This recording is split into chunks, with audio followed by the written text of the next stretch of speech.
কিশোরগঞ্জে শিয়ালের কামড়ে 2 বছরের এক শিশুর মৃত্যু হয়েছে। গতকাল বুধবার সন্ধ্যায় বৌলা ইউনিয়নের 13 হাসিয়া গ্রামে এই ঘটনা ঘটে।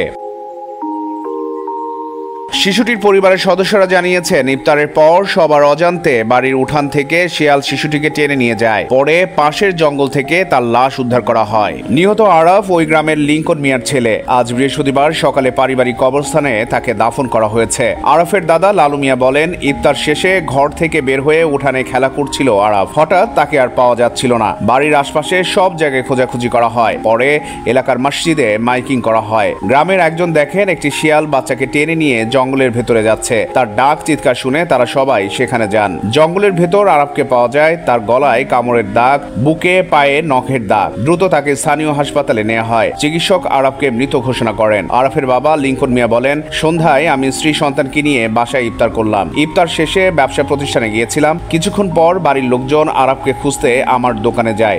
দোকান থেকে এসে দেখি উঠোনে আমার ছেলের মরদেহ পড়ে আছে। কিশোরগঞ্জ সদর মডেল থানার পরিদর্শক তদন্ত টুটুল উদ্দিন বলেন, খবর পেয়ে আজ সকালে ঘটনাস্থলে পুলিশ পাঠানো হয়েছিল। পরিবার ও স্থানীয়দের কাছ থেকে ঘটনার বিবরণে জানা গেছে, শিয়ালের কামড়েই শিশুটি মারা গেছে। এ বিষয়ে পরিবারের অন্য কোনো অভিযোগ নেই। মরদেহ আজ সকালে পারিবারিক কবরস্থানে দাফন করা হয়েছে। স্বাধীনতা টিভি বাংলা নিউজ ডেস্ক।